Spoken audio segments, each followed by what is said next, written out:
Hello, our friends, Evolutionary Energy Arts family. Hello there, welcome back. Welcome back, guys. And so you're looking at Hurricane Beryl. Very potentially damaging storm, even though it's so far out right now. It certainly feels like this one could be a big one. This is the first major hurricane east of the Lesser Antilles in June since 1933.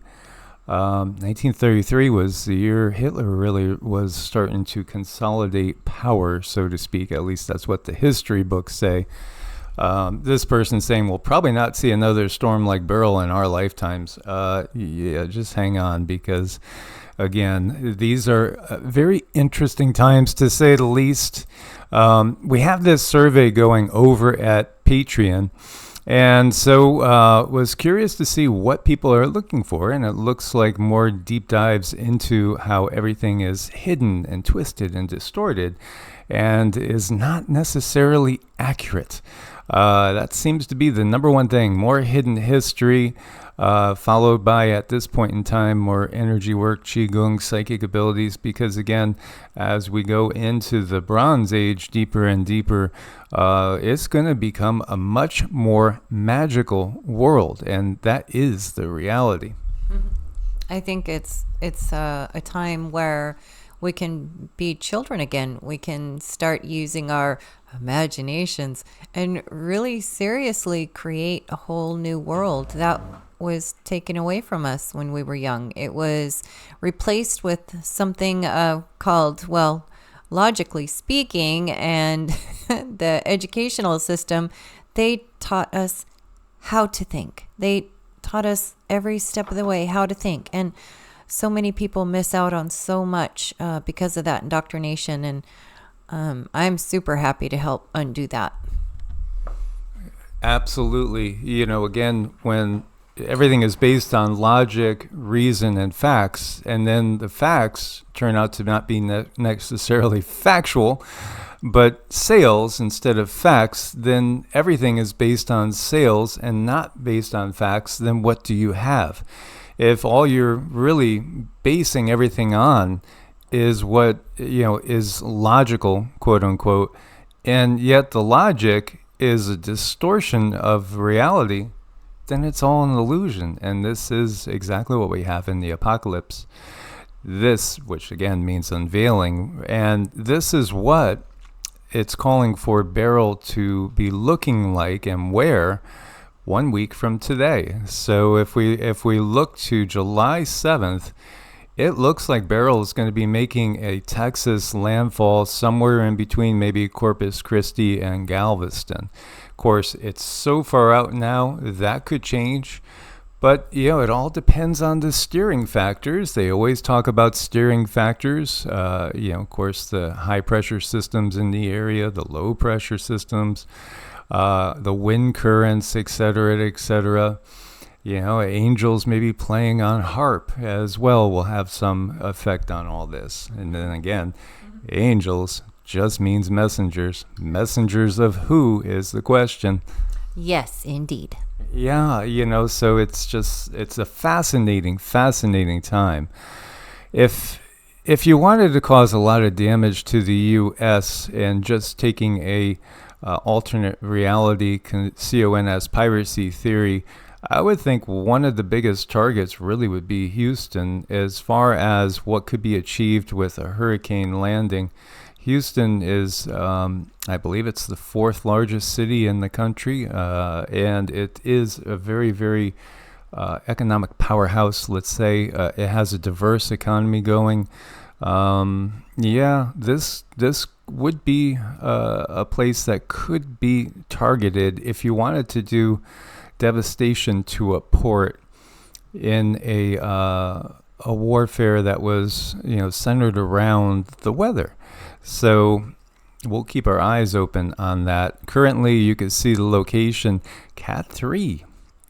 Oh, and by the way, it looks like it's saying that impact over here. I was looking at the wind gusts. I saw some up in the 130s, 135 you're seeing. This is a CAT3, CAT4, according to what they're forecasting. It's a long way out. So, of course, everything could change. It's got to tread that needle. Look at this. It looks like it's going to go and impact the Yucatan at this point in time. Again, the people on the islands have to batter down because it looks like it's going to go over them as a CAT4. And then maintain CAT3, go down to CAT2, and then re-strengthen when it comes out on the other side of the Gulf. If you look at the spaghetti models, you can see what they're pointing to. So a couple of them have it curving upwards and heading more towards New Orleans. Some have it coming straight out into the Gulf and then taking a slightly northern track.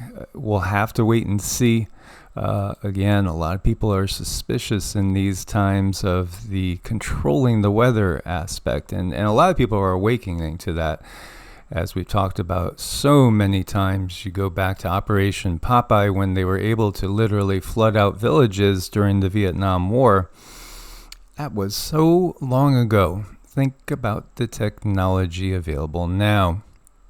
So much concern with this potential for what we have out here. Let's use our intention as always to bring about a better outcome, because part of the illusion that the system makes is that this is all just basically random. It's just natural. Our consciousness has no say in all this, but nothing could be farther from the truth. Our consciousness has a ton of power in this, and we can definitely impact everything that we see around us, because everything we see around us is dependent on somebody viewing it to actually take shape and form.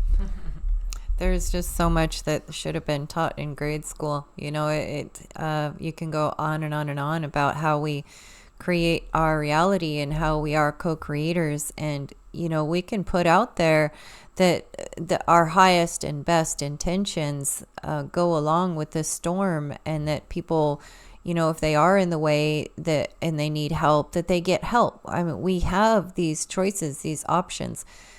It's not like we're sitting here without any power. We have more power now through the media because we can actually look long distance. So our looking and our energy spreads further and further. So even though I find the mainstream media to be not very nice and not very truthful, I can still use it to create positive outcomes for people who might be in the way of the storm.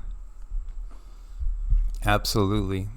So that consciousness aspect can be a double-edged sword, as when you put it out there that our consciousness can affect these storms, it can affect their motion and where they're going, as well as their strength.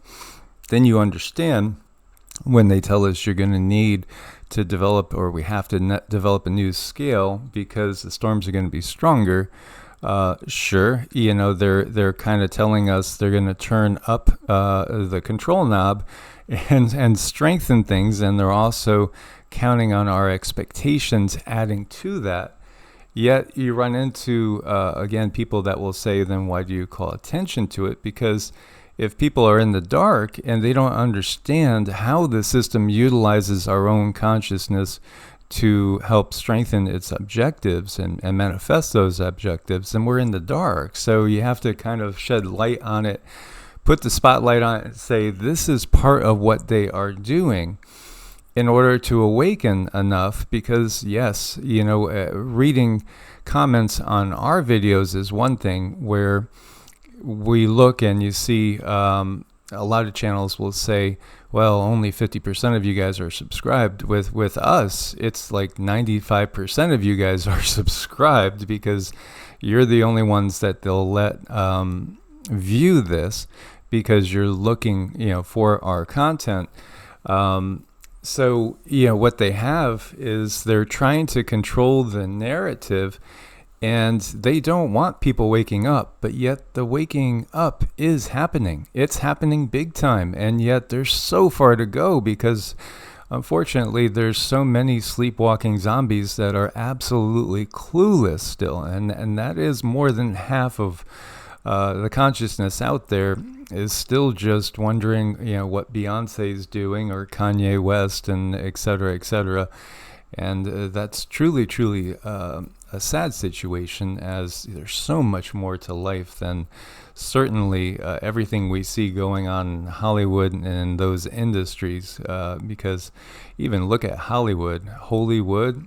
There's nothing holy about Hollywood, and the location of LA, for instance, right on top of a nest of viperous reptiles, and that's just the reality. If we look to the legends, it's known that there's cave systems and reptilian bases. This was known by the indigenous people in the area right under the ground there. This is why they have LA where it is. This is why New York is where it is.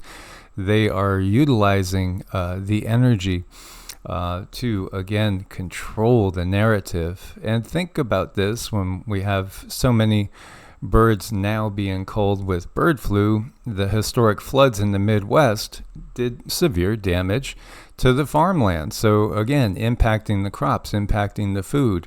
This is what we see everywhere. It's every aspect of all these different things, from the weather to all the different plagues and pestilence upon the land, and all the geopolitical, which is ultimately the thing that's controlling all these other smaller narratives, impacting food supplies. So food, water control, again, it's all about just simply maintaining control. So yeah, these historic floods doing severe historic damage to the farmlands. The gist is, expect your food prices to soar. And they're already soared. It's already so much more expensive than it was just a year ago, and certainly before the plague upon the land. It's not even close when we look at what we are paying for as healthy a food as you possibly can. And then you have people that say, I can't afford to eat healthy. And so they're still literally eating off the dollar menu, or they're actually buying food from dollar stores. There's nothing worth eating in dollar stores. It's time to create our own herd. And yeah, you might seem like the outsider, you might seem like the oddball, but you can still fit in. You still can fit in and be accepted by those that understand what you understand. Yes, definitely. And it's when you're looking at food prices and shopping, the dollar menu and the cheaper food is going to lead to more doctor's appointments, more co-pays, more gas money. And it's a very difficult decision to make. It's not an easy choice, but going out of your way to get that healthier food is going to do a lot of good for you and your family. And I think we could probably put out there, I saw someone said recipes. We could probably put out some really good recipes for like bulk food. I mean, beans, spaghetti. We do spaghetti in this house. And Mike makes the best sauce. I'm trying to get him to jar it. And we finally had someone over to have some of that sauce. And we have a witness. It's good stuff. But it would be an option, just thinking about different options where people can eat healthy and feed their families and somehow stay close to the budget. Yeah, we've only been in this house for a year, just 1 year, but we're at the point now, because we've been working so hard, that there's certain things that we're growing that we have more than what we need. So we could literally be bringing stuff to the farmer's market and selling it at this point in time, in just 1 year's time, after packing up and buying a house that basically needs to be gutted, and because of affordability. But this house costs, it's almost 10% of what the average house is costing nowadays in certain areas, certainly if you're in one of the more expensive areas. So it is about where there is a will, there's a way. This is Diesel. He ran away from his owner 5 years ago. Now he's part of a herd of deer because he fits in. He found the people that will love him and accept him as he is. And we hope that you guys feel that way about the family here. Indeed. Source bless and namaste. Namaste.